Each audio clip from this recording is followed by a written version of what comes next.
Hey Internet, it is Tuesday, the 12th of 10 in 10, and I don't know what that is in binary, and I don't really care. But you have tuned into Greek Tuesday on the Worldview Everlasting thing that we do here with stuff.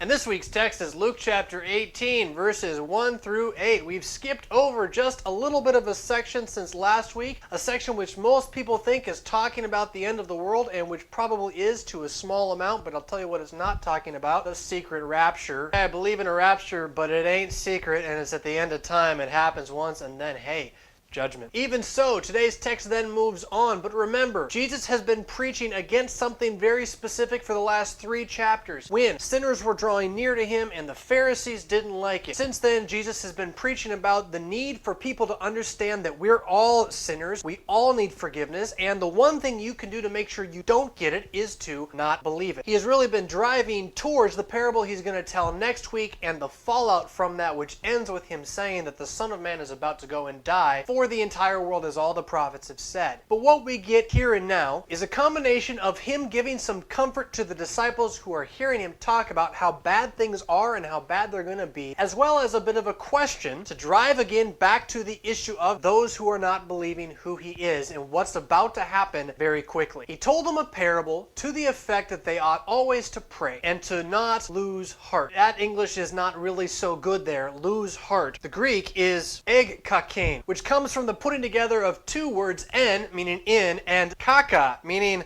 kaka, really meaning bad or evil. And yes, kaka is bad. Don't put your foot in the caca. When Jesus tells this parable to the effect that they ought always to pray, what they are not to do is to give in to evil. Simply put, to give in to unbelief. To cease to believe that the God who is God exists and hears their prayers and sends answers. To stop having faith. To become one with the evil which we inherit from Adam. To abandon the regeneration given by the promises of Christ. That regeneration, which is sure gift, sola gratia, grace alone, by promise and word, regenerates the human heart and creates effects. The great effect being faith, which always looks to God as an answer, as a source of hope and help, and thus calls out to him. To this effect, he tells this parable. In a certain city, there was a judge who feared neither God nor respected man. He looked out for number one. He didn't care about anybody else. He was going to do what needed to be done for him. But notice right off the bat what's being set up. It's not just a man who fears neither God nor man, but a judge. Judgment. The context of this parable, having just dealt with the issue of the impending judgment, both to come to the Pharisees and at the end of the world. And here you have a parable about a judge. He doesn't care about anybody, what they think or say or do, but in this same city is a widow, the most helpless kind of person in the ancient world, who keeps coming to him and saying, "Give me justice against my adversary." Now, if you aren't careful right here, it's going to go spinning right on by, but there's another way to say, "Give me justice." Justify me. And in the Greek here, the word is none other than ekdikeo, at the root, dikaios, the classic formulation of the word that we translate as justification, or righteousness, or goodness. The whole issue of whether one is innocent or not. Where, when, ultimately before God. Here in the parable, before this judge, this widow is crying out, "Justify me against my anti-dikos." Literally, anti-righteous one, anti-justifier. The English is going to translate it as adversary. That kind of works, but you gotta hear that this poor woman is having someone try to make her not innocent, to steal from her righteousness that she needs, and she's crying out to the judge for justification. Yeah, if you can't see where that's going, you need to get back to your small catechism. For a time, this judge refuses to hear the widow, but later he says to himself, "Though I fear neither God nor respect man, yet because this widow keeps bothering me, I will justify her, so that she will not beat me down by her continual coming." Got some big great Greek words in there like telos, the word for completion, that in the end she will not hupopiadze, literally give me a black eye. Figuratively, more than just beat me down and make me tired, but in fact, ruin my name. Make me look bad, facially, before all people. And so the Lord Jesus says, hear then what the unrighteous judge says. That is, pay attention to how much this man who fears neither God nor respects man, yet still cares for his name and his image before the world. So much so that he will go and do the right thing and justify this poor woman in order to protect himself. And then our Lord asks this question, or 2 questions, as the case may be. And And will not God by all means surely give grace to the elect who cry to him day and night? Do you think he will delay in coming to give them their answer? Gotta pick up on the may, by all means, surely not, because it's fun to say. One of the greatest constructions in Greek. Ume, uma, kianu.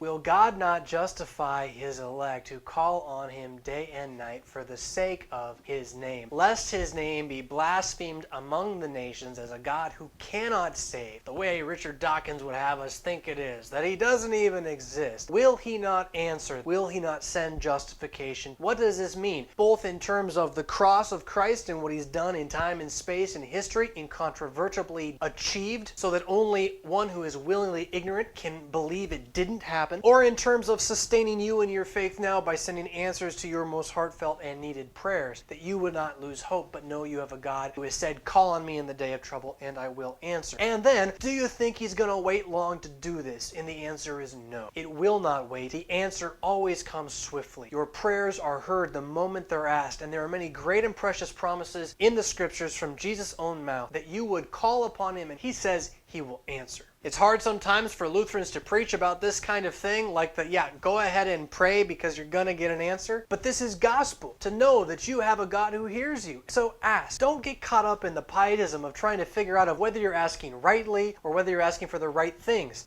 If you're not, he's going to say no. So just ask. Let him sort out the answers, but go to him with your needs in every trial, trouble, and turmoil. Give praise, give thanks for what you do receive. He hears you. You are elect. How do you know you're elect? Well, watch Friday's video about baptism. The answer comes, and the answer comes speedily. And especially right here in the text where Jesus says that God is going to send justification to his people quickly, because in just a few days he's going to be at Jerusalem where he is going to justify the world by hanging crucified on a cross. But Jesus asks, when the Son of Man comes, will he find faith on the earth? And this is huge in that context, because the answer is no. That's why he dies on the cross. The Son of Man has come, he's in their midst, as he just told the Pharisees, and no one believes it. So here are these great and precious promises that God hears his elect, he justifies his elect, he does it for them, and yet no one believes. Not even, to an extent, the disciples at this point, because until he dies and rises again, nobody gets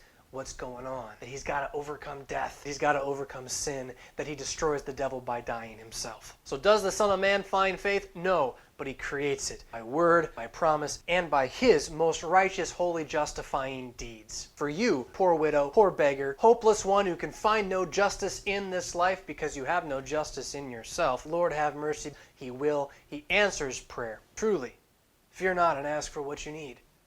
He's listening.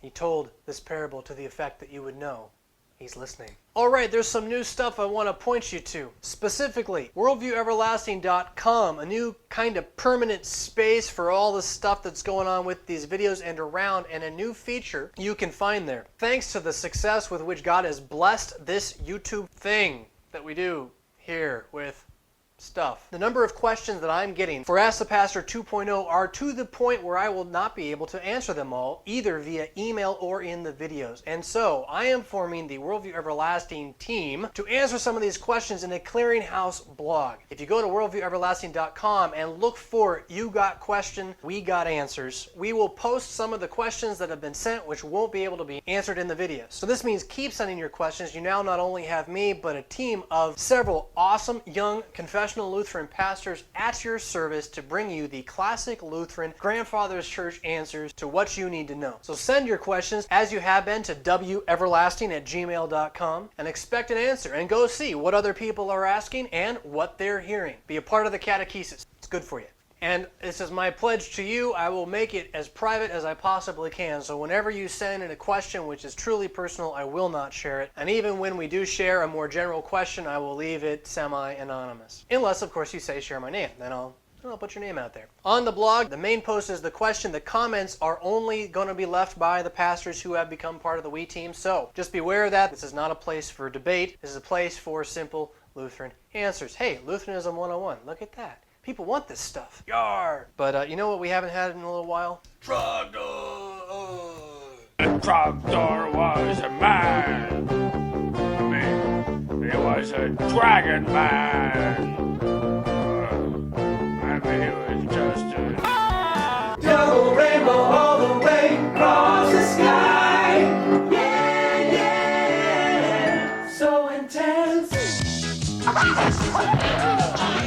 my friend. Jesus is a friend of mine. I have a friend in Jesus.